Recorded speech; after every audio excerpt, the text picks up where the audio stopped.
La Constitution du 4 octobre 1958 prévoit la possibilité d'organiser deux sortes de référendums. Des référendums constituants pour réviser la Constitution et des référendums législatifs pour faire adopter directement par le peuple des lois ordinaires. Les référendums constituants relèvent de l'article 89 et les référendums législatifs de l'article 11. La distinction entre les deux n'est pas si nette qu'il y paraît cependant, car le général de Gaulle a utilisé l'article 11 pour réviser la Constitution. Et aujourd'hui encore, la question est débattue. Peut-on, oui ou non, utiliser l'article 11 à des fins de révision constitutionnelle? Je vous propose mon avis sur ce sujet politiquement brûlant dans une vidéo spéciale que vous pourrez trouver dans la section Débat et controverses. Vous pouvez également vous reporter à la vidéo consacrée au référendum d'octobre 1962. Mais aujourd'hui, nous laisserons cette question de côté et nous nous concentrerons exclusivement sur les référendums législatifs prévus par l'article 11. Commençons par remarquer que la Constitution ne permet pas d'organiser des référendums législatifs sur n'importe quel sujet. Dans le texte initial de la Constitution, les projets de loi susceptibles d'être soumis à référendum ne pouvaient porter que sur l'organisation des pouvoirs publics ou sur l'autorisation de ratifier un traité qui, sans être contraire à la Constitution, aurait des incidences sur le fonctionnement des institutions. La révision constitutionnelle du 4 août 1995 a élargi une première fois le champ du référendum en y incluant les réformes relatives à la politique économique ou sociale de la nation et aux services publics qui y concourent. Puis, la révision constitutionnelle du 23 juillet 2008 a encore ajouté le terme « environnemental » à ce paragraphe. Aujourd'hui, le référendum législatif peut donc porter sur l'organisation des pouvoirs publics, la ratification d'un traité qui aurait des incidences sur le fonctionnement des institutions, la politique économique, sociale ou environnementale de la nation et les services publics qui y concourent.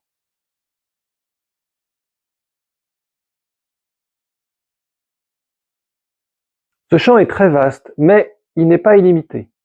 On peut douter, par exemple, pour prendre deux thèmes souvent évoqués, qu'un référendum pour réintroduire la peine de mort dans le code pénal, ou bien un référendum portant sur la question de l'immigration, puissent être considérés comme appartenant au champ du référendum tel que défini par la Constitution. Ensuite, la procédure pour organiser un référendum. Ici, il faut distinguer l'initiative et la décision finale. Premièrement, la proposition. Il appartient soit au gouvernement, c'est-à-dire en fait au Premier ministre, soit aux deux assemblées par une proposition conjointe, de demander au président de la République l'organisation d'un référendum sur un projet de loi portant sur les sujets que nous avons vus précédemment. La Constitution parle d'un projet de loi. Or, nous le savons, le terme de projet désigne les textes qui ont pour origine le gouvernement. Lorsque l'initiative vient du Parlement, le terme constitutionnel est proposition de loi. Par conséquent, puisqu'un référendum ne peut porter que sur un projet de loi, cela signifie que le Parlement peut seulement reprendre à son compte un projet de loi qui aurait été préalablement déposé par le Premier ministre et soumis à la délibération des assemblées. Autrement dit, et c'est ce qu'il faut en retenir, en matière de référendum législatif, l'initiative appartient en réalité uniquement au Premier ministre. Deuxièmement, la décision. Dès lors qu'il est saisi par le gouvernement ou les deux assemblées d'une demande de référendum, le président de la République est seul maître de sa décision d'organiser le dit référendum. Il exerce ce que l'on appelle un pouvoir propre.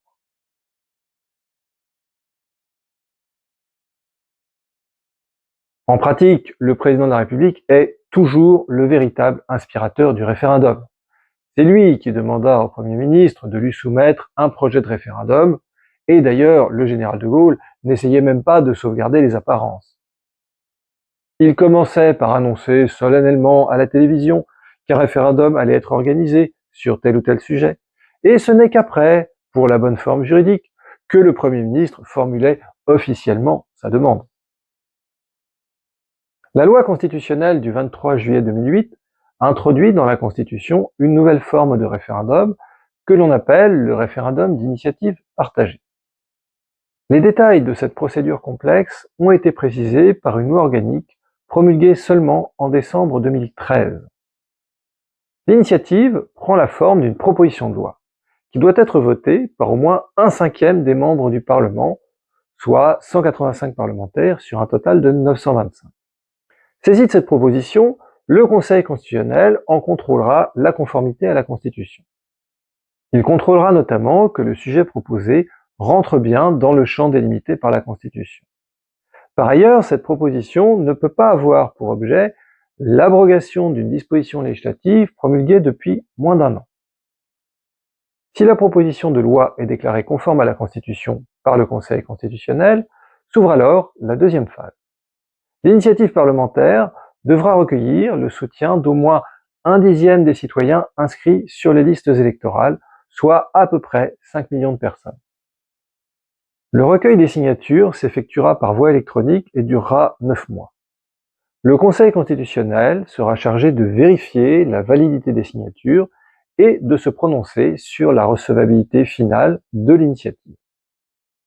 Si l'initiative est déclarée recevable, la proposition de loi devra ensuite faire l'objet d'au moins une lecture par chacune des 2 chambres du Parlement dans un délai de 6 mois. À défaut, le président de la République soumettra la proposition de loi au référendum dans un délai de 4 mois.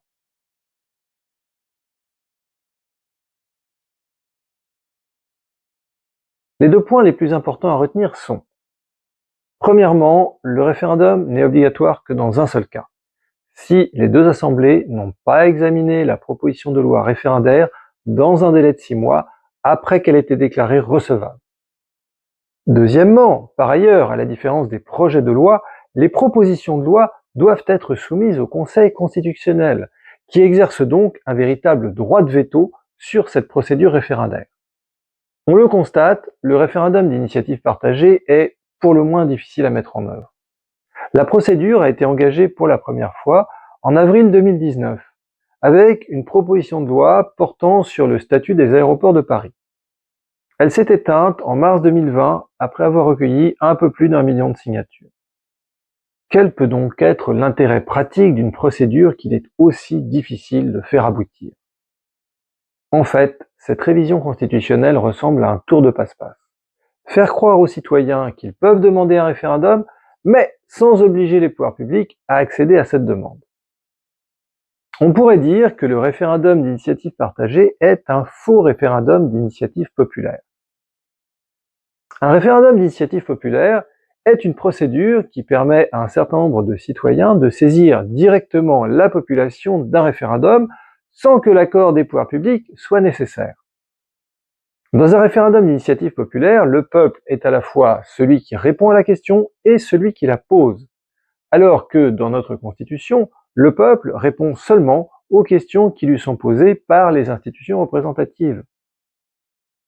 En fait, cet article compliqué et à peu près impossible à mettre en œuvre traduit l'ambivalence des responsables politiques vis-à-vis du référendum. D'un côté, le référendum paraît être le procédé démocratique par excellence, donc officiellement tout le monde est pour. Mais d'un autre côté, on craint, et pas tout à fait sans raison, qu'il ne puisse aboutir à des résultats désastreux. Il nous faudra explorer ce paradoxe pour essayer de répondre à cette question. Serait-il souhaitable qu'il y ait davantage de référendums? Mais avant cela, nous verrons la prochaine fois quel a été l'usage du référendum depuis l'entrée en vigueur de notre Constitution. Merci d'avoir passé ce moment avec moi.